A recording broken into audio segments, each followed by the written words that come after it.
This week in Linux, we have a lot of great news to talk about. First, Thunderbird is launching their own email service. KDE is working on making their own Plasma login manager. CachyOS has a new release out. We also have another release out for the Mozilla Firefox browser, which has a lot of cool stuff in there I can't wait to tell you about. And also the Dash to Panel extension. There was a little bit of drama that happened with it. It is now back and ready to go. All of this and so much more on this episode of This Week in Linux, the weekly news show that keeps you up to date with what's going on in the Linux and open source world. Now let's jump right into your source for Linux good news.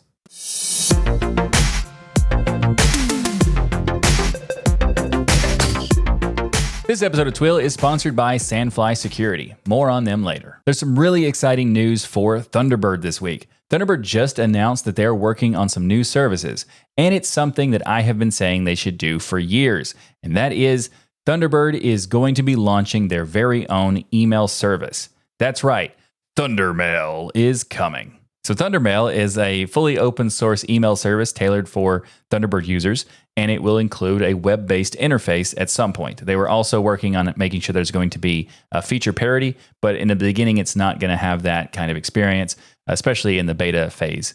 So according to Ryan Sipes, managing director at Thunderbird, with Thundermail, it is our goal to create a next-generation email experience that is completely 100% open source and built by all of us, our contributors, and wide contributor community. So Thundermail is not the only thing that they're doing. Additionally, they will have a suite of services called Thunderbird Pro. A Thunderbird appointment is part of that services, and it's going to be basically a scheduling tool that allows you to send a link to someone for scheduling meetings. Thunderbird Send is a file sharing service that is a kind of like a rebirth of Firefox Send, but with improvements for sharing files, which is great since Firefox Send was an awesome service back in the day, and Firefox killed it, unfortunately. So having it come back. And they also talked about what they're going to do to kind of combat the issues with the people who were abusing it back then. So I think that's pretty cool that they're, keeping in mind that they would need to do that. Thunderbird Assist is an experimental AI feature that will allow you to take advantage of AI processing on your devices using Flower AI framework. There's also options for remote AI usage for those who need it to be, but locally is the important part. That's why I wanted to focus on that. So you can use it directly on your devices and not send it anywhere, which is awesome.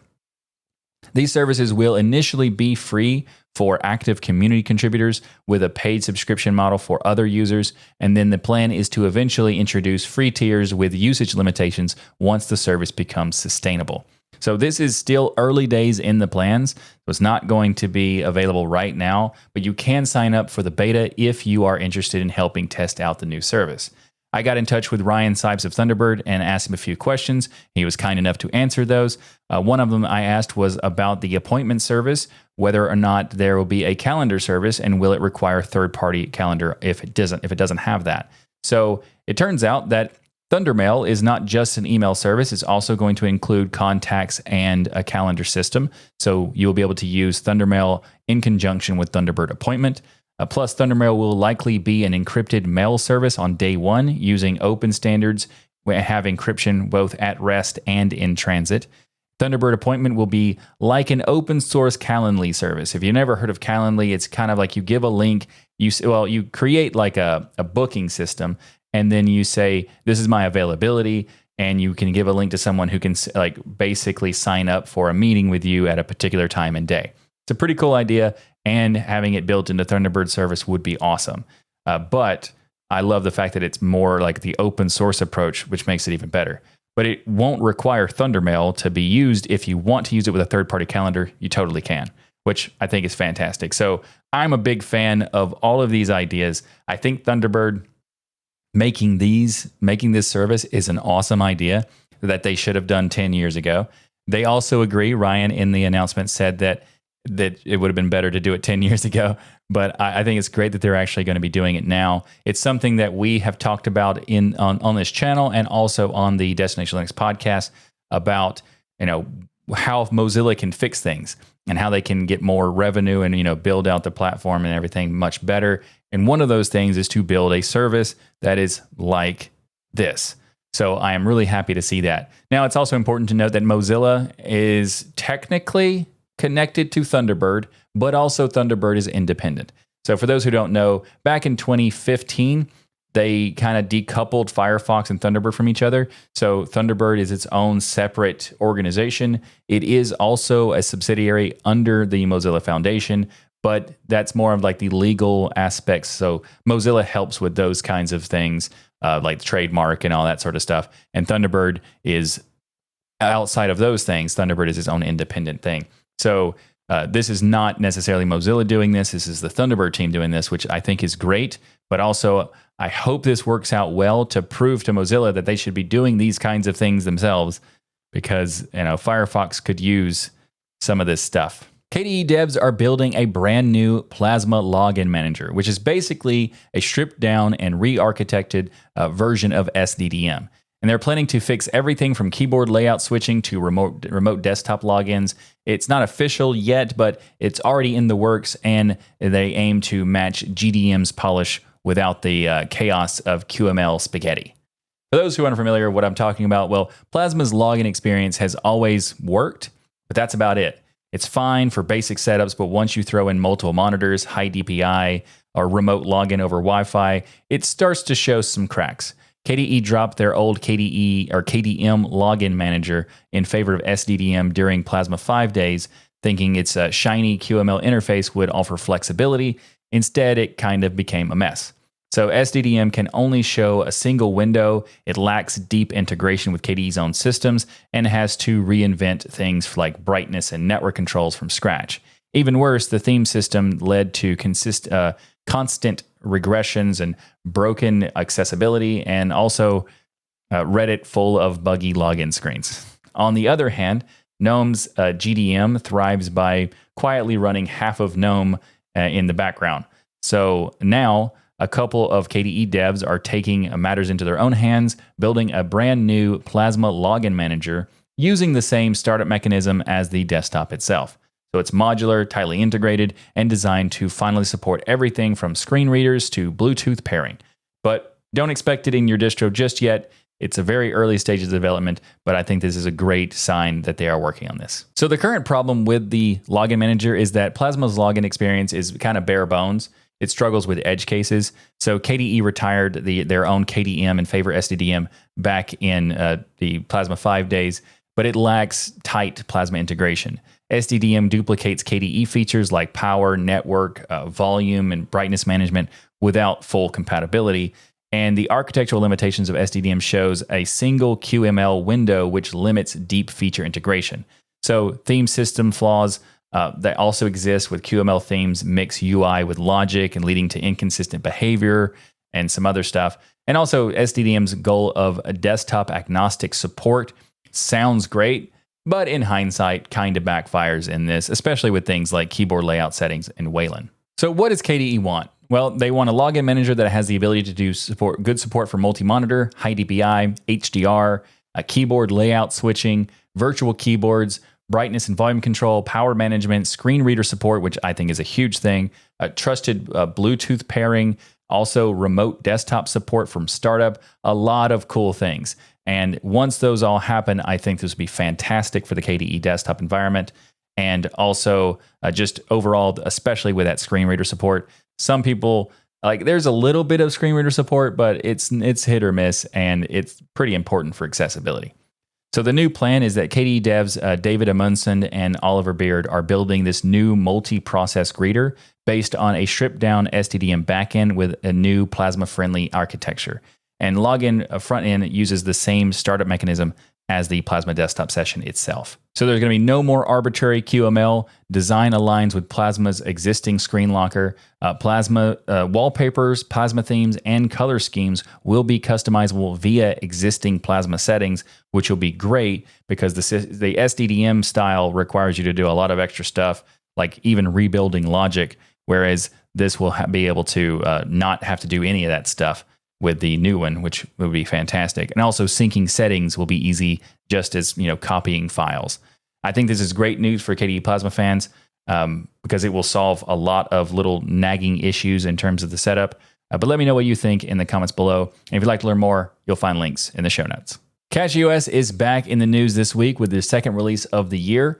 They've added some stuff like the new Lamine bootloader. I think that's how you say it. Also, ButterFS snapshots out of the box, Samba made simple, and RDNA 4 plus RTX 5070 support, and much more. Starting things off, let's talk about the new bootloader. So the new bootloader, or Lamine, supports BIOS and UEFI. It offers theming options just like Grub, and also it has ButterFS snapshot support enabled by default if you're using the ButterFS file system.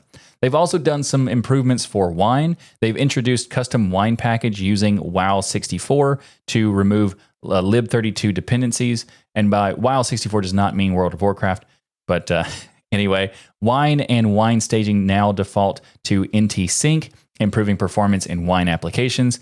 And they've also made some improvements for the Samba networking for file sharing and stuff like that. So Samba support, there's a new CachyOS Samba settings package for easy Samba configuration. There's also some NVIDIA changes. So they've re-enabled GSP firmware for those closed source NVIDIA driver modules.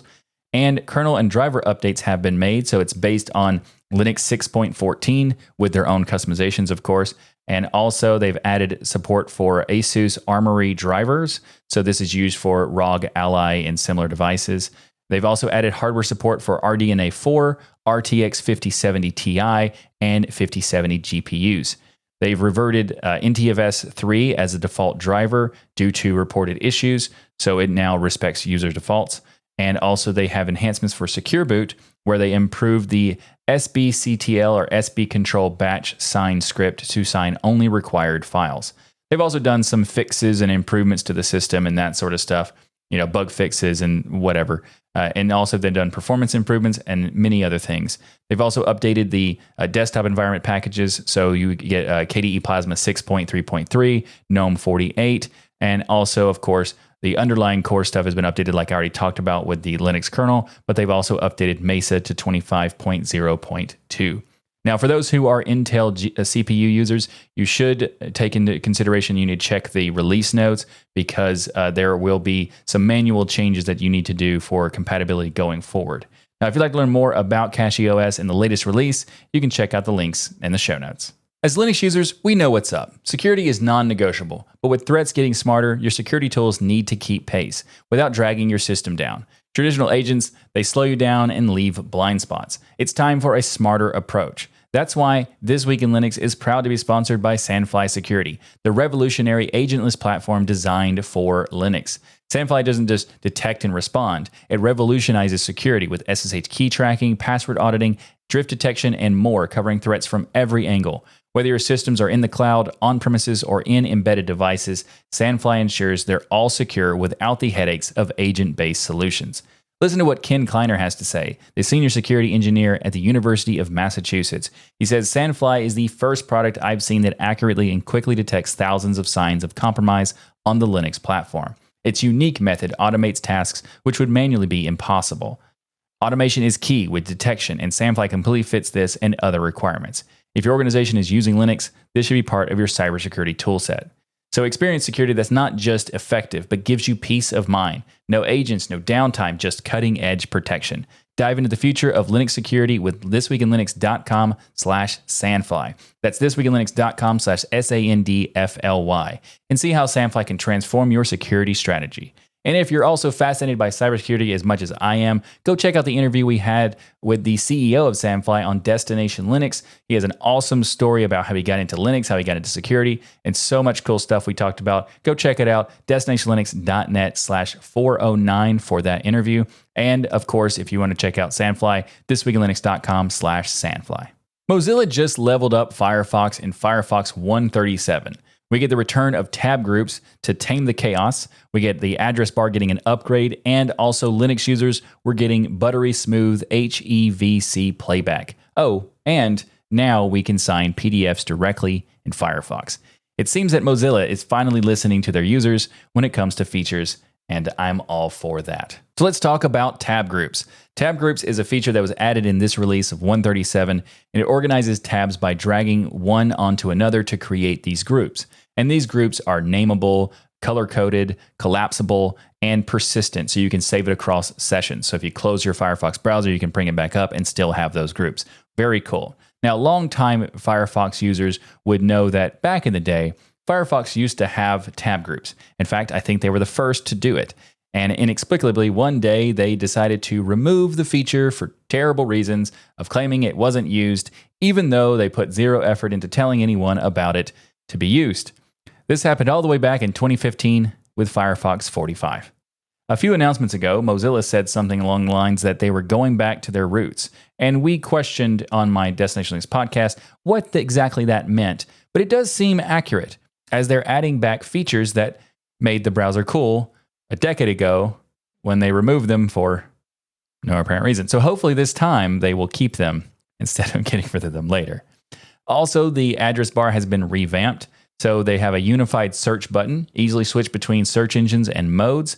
The search term persistence, which is pretty cool. So once you do a search, you can actually go and refine that search, and it will keep that original term there when you do it, which is very nice. Secondary action button, so you quick access to common Firefox features in the unified bar. And also they have contextual search mode as well as contextual search engine options. So what this means is that it's able to detect pages that have their own search engine. So for example, if you go to tuxdigital.com, there's a search box there, and you can search to find like when we talk about a particular topic on whatever show. You just search for the topic that you want, for example, CachyOS or Firefox, and you can have that in there. And it will pop up on the search results of the page. Now, there's also a cool feature they've added. I think it's probably the best part of this because they've had that feature for a very long time.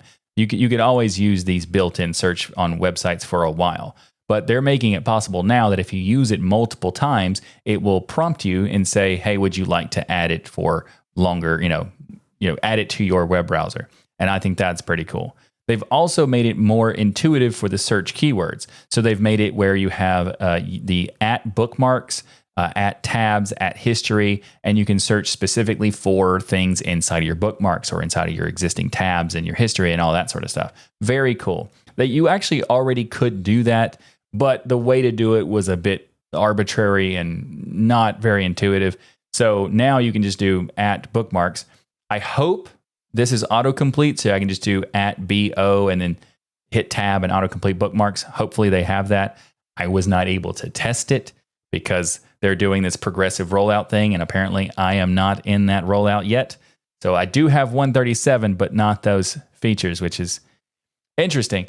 So it is cool that they're doing it. You used to be able, if you have older versions or you don't have the rollout yet, you can still technically do this by using the asterisk symbol, the percent symbol, and also the caret symbol, which is the upwards arrow. And that one is possible to do the history tabs and bookmarks that way.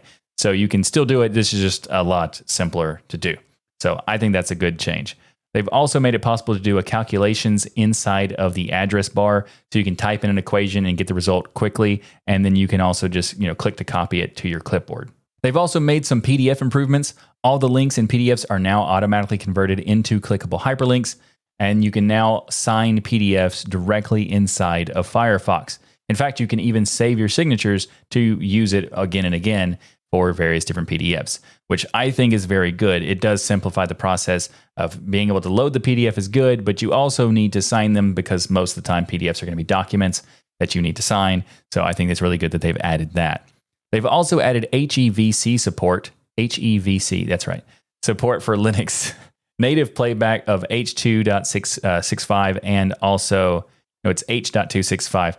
There's so many initialisms in this episode, and it's kind of jammed together.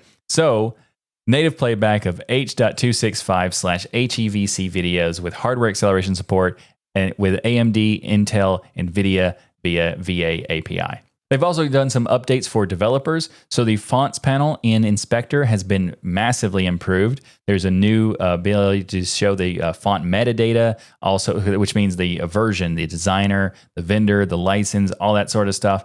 And also the network panel has improved with supports for overriding network requests, responses with local files if you need to do that.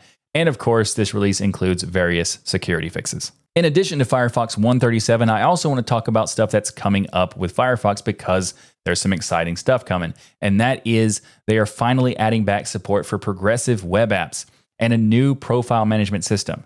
These are exciting days for users of Firefox because Mozilla does seem to be going back to their roots with these two new features that aren't actually new since they already had them years ago. Well, except for profile management. They actually have that right now. And they've always had that since the beginning of the browser. I mean, it's clunky and awkward. So you have to use the command line to launch the profile manager or go into the tab and then type in about:profiles to manage them for you there. But they do exist. And they've pretty much always existed for about 20 years now. But finally, we see a point of them telling people and optimizing it so people can actually use the profiles. So that's great. Mozilla is not really in a great state when it comes to public reputation, though, these days, because due to questionable decisions they've made recently. I've covered this before on my channel and also on my podcast, Destination Linux, so I won't rehash everything here. But for those unaware, Mozilla has always been known as to be on the right side of history, as the beacon of hope for openness and transparency in the web, compared to privacy nightmares like Google. Recently, they announced a new terms of use, which on the surface is fine, but the way they worded stuff with legalese everywhere and corporate jargon felt far from transparent, and the fact that they made some weird changes to their frequently asked questions at the same time, well, people aren't all that happy with Mozilla these days. However, I think there's still hope for the once beloved Firefox organization, and I like to see them taking these steps to add value to their browser. Granted, the value they are adding was stuff we already had years before, and they removed it for absolutely no reason. But if it takes a few steps backwards to get features that are actually good, then I'm all for it. Oh, and speaking of those old but new again features, progressive web apps, these are being added back to Firefox, which I think is great because there are many apps that I use which are just web apps. But annoyingly, I have to load my browser to use them first. Sure, my browser is open pretty much all the time anyway, but having them separated is just a cleaner workflow. So I am happy that they are coming back to Firefox.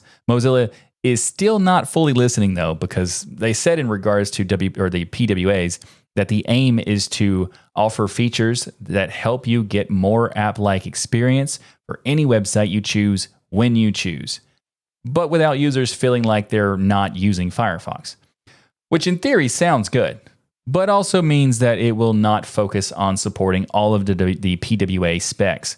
According to the Firefox product manager, David Rubino, I think I said it right. If I didn't, sorry. Web apps in Firefox will not use a minimal browser frame and will continue to show a main toolbar with address bar, extensions, bookmarks, etc. Though the new tab button will be replaced with a open in normal Firefox window. He says that web apps are still websites and a web browser. So the goal will be to fully maintain access to features to help you with the website itself while de-emphasizing features that are managing multiple websites. This is pretty good sign that they don't get it. that Firefox just does not get it when it comes to web apps. We do want to use Firefox when we need it. We do want to have access to the interface when we want it. But the whole point of a web app mode is to treat the web app as an app. You know, all of the Firefox UI, like the address bar, like you mentioned, and all the other stuff, you know, like the address bar or having bookmarks and extensions. Well, I guess, you know, extensions, maybe there might be a positive there. You may or may not. But address bar, you're talking about we're only going to be giving you stuff that is what you need for that website and de-emphasizing features that are about multiple websites. Well, what's an address bar? To go to other websites. What are bookmarks for? To save access to other websites. Why do we need that? The answer is we don't. So all of the Firefox UI, like the address bar and all the other stuff you named, should be there in a hidden way. So we only want it to be there if we need it to be, so simply make it off by default, or not necessarily off but hidden, and add a feature to reveal it by moving your mouse next to the edge, and then it would reveal, or just turn it off and let us manually turn it on if we need it to. So that would be much better. But overall, Mozilla is taking some very good steps for Firefox and giving us Firefox users more reasons to want to use Firefox. And that's great, and I love that. But one more thing, Mozilla, it's time. Just make Container Tabs extension a built-in feature. It's one of the best things about Firefox, and it's only available to people who already know about it, and then install the extension. Why? Don't make the same mistake you did with the original tab groups and not tell people about it. Container tabs should be there by default. Just put it in there. It's fine. It's a great extension, sure, but it'd also be a great feature built in. And maybe not everybody would use it, but a lot of people would, and they don't know it exists because, well, many reasons. You don't promote it that well, and I feel like I don't even know if they do promote it much at all. It's interesting. Anyway, it's a fantastic extension. If you want to try it out before they add it, eventually, hopefully they do, you can find out a video I have. I'll link in the description in the show notes where I talk about the container tabs and why they're awesome and why it's the best feature of Firefox, as well as some other stuff about some things that I like about Firefox. You can check the description or the show notes for that. And also, by the way, Mozilla, you should combine the progressive web app stuff and the container tabs and have the session controlled so you can having it built in would be a fantastic way to do this. You can have web apps that have individualized sessions based on, like you don't have to, you could have, let's for example, you wanted to have 2 different Mastodon accounts running. You could do that and just create 2 different web apps through this and use the container tabs to organize that. It'd be fantastic. You should consider this. Thanks. There was some drama recently related to an extension for the GNOME desktop, but now all is well. I still wanted to tell you about it though, because it's an interesting topic and I briefly want to give you my opinion on it afterwards. So here's what happened. The developer for Dash to Panel added a donation button to the panel and, well, there was some backlash from some users. They added a heart icon before the regular applications on the taskbar. This icon would then, on click, open a donation tab in the existing settings dialog. In this dialog tab, it had a message asking for donations. And the idea was to try to make sure people would read it. So they made it a 20 seconds long pop-up. So after 20 seconds, it would go away. This was like kind of a counting about like how much time you would need in order to be able to read it and that sort of stuff, and then go away. So when the timer completed, a switch button with a text thanking people for their time and allowing them to remove the heart icon from their taskbar appeared. This was the first version, which was live for about 11 hours. And so it took did not take a lot of time for people to be negative about this. So the feedback started coming in, and then it got a lot of people who were negative and a lot of people who were just a little bit aggressive. So they changed it to be a 5-second timer instead of 20 seconds. And it showed the switch button to hide the heart icon right from the start. But once the 5-second, it wasn't available, but once the 5 seconds timer would end, then it was activated. It was possible to activate that. So that's basically the story. There are some issues with this kind of thing. There was one issue that a couple of people brought up, that the super number, so like super 1, it took over that feature. So it kind of bothered people's muscle memory workflow. So fair enough on that. That is definitely an issue but the reactions from the community related to this is a bit much. So there was some fair criticism about the way it was implemented, but the backlash they received was a bit over the top, in my opinion. So the extension will remain under its current maintainer. They actually announced that they were going to resign from the project, but they decided to come back. And after they decided to come back, the Zorin OS team decided to offer sponsorship to help with the development. So that's really cool of Zorin, but that wasn't the reason why they came back. That just also happened too, which is still very cool from Zorin to do that. So I think that they should add some kind of mechanism for donations, because it is important to have sustainability for the project. But it brings up this interesting question about the community's feedback, and highlights the importance of supporting individual developers, and how it's important to not even just submit money or financial support, but also thanks because a lot of people are building this stuff and not getting any thanks for it. And it's a shame because there's a lot of great work that's being done in these extensions and also in the desktops or in just the distros and so many different places like apps that you just don't see people giving thanks. And that in itself is enough to give motivation for the developers to continue. You don't have to always give money. Money will definitely help, and it will definitely give them more incentive. But even a thank you is enough a lot of the time.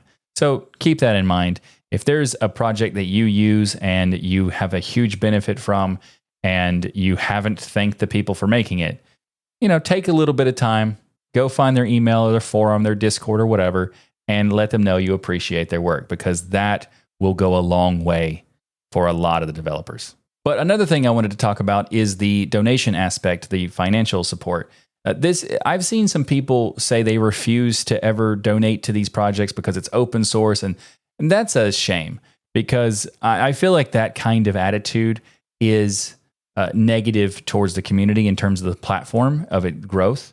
And because I've seen some companies say they refuse to support Linux because of so many people who are entitled and refuse to pay for anything and all that stuff. That is a very small subset. It's a very small percentage, but they're a very loud percentage too.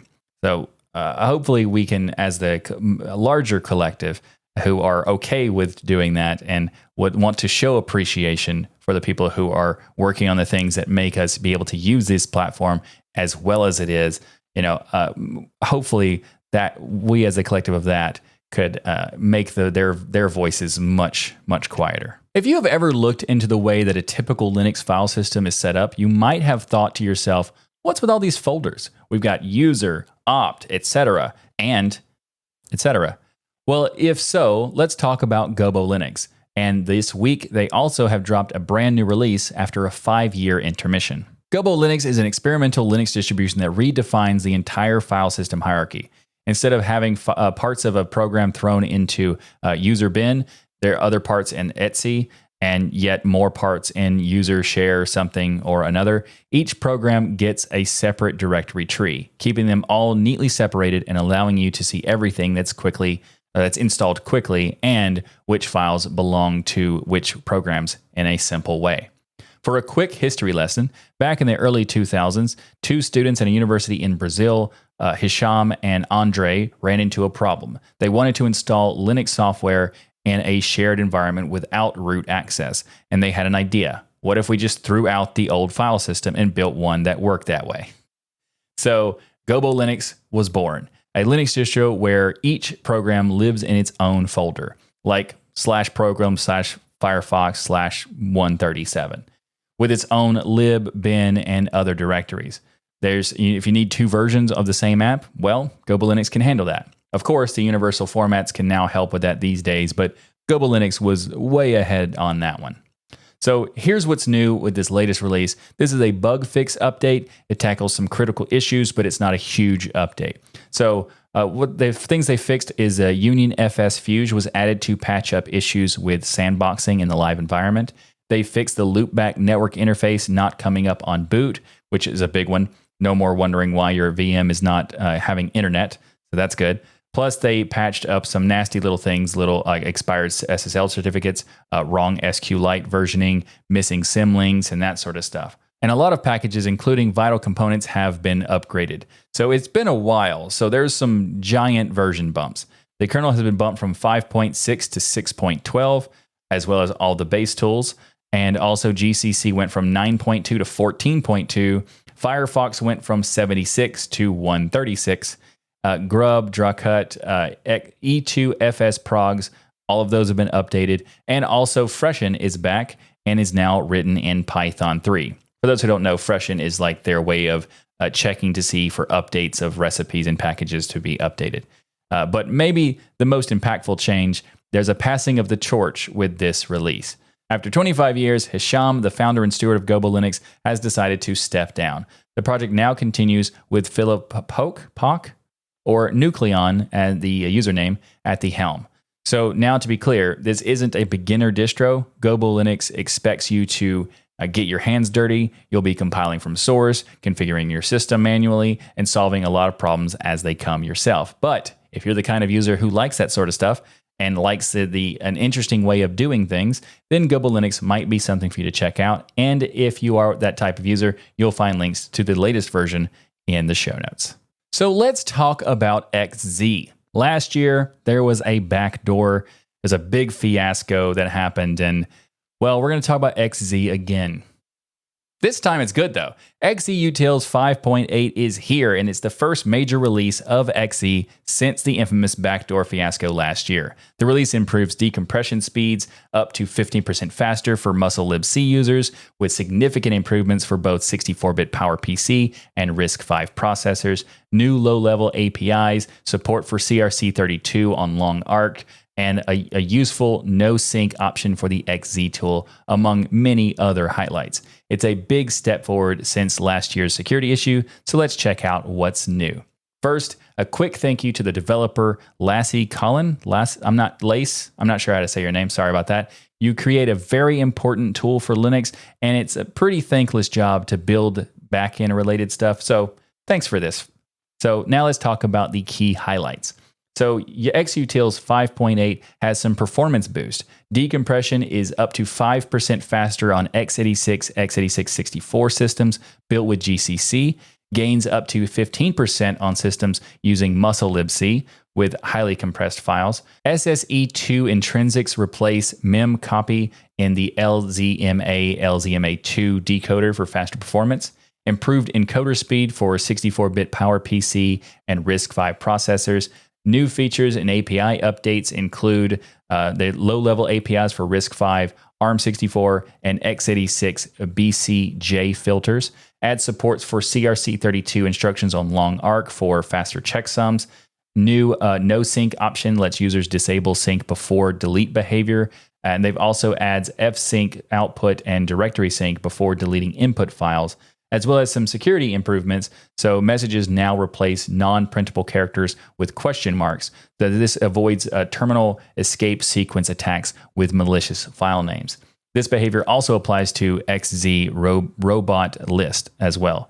That's the command XZ robot list. They've also made some deprecations, some compatibility changes and that sort of stuff, and many other things, including some language translation updates. So that's it for the release of XZ 5.8. You get faster decompression, smarter syncing, safer file names, and again, no backdoors this time. Thanks for watching this episode of This Week in Linux. If you like what I do here on this show and want to be kept up to date with what's going on in the Linux and open source world, then be sure to subscribe. And of course, remember to like that smash button. If you'd like to support the show and the Tux Digital Network, then consider becoming a patron by going to tuxdigital.com/membership, where you get a bunch of cool perks like access to the patron-only sections of our Discord server, access to the patron-only post show that happens every week after the show, joining me live during the stream as a patron in the patron-only Skybox, and so many more. tuxdigital.com/membership. You can also support the show by ordering the Linux Live Over t-shirt or the This Week in Linux shirt at tuxdigital.com/store. Plus, while you're there, check out all the other cool stuff we have like hats, mugs, hoodies, and so much more. tuxdigital.com/store. Also, by the way, if you're a patron, you can get a discount. tuxdigital.com/membership. I'll see you next time for another episode of your source for Linux news. Thanks again for watching. I'm Michael Tennell. I hope you're doing swell. Be sure to ring that notification bell. And until next time, I bid you farewell.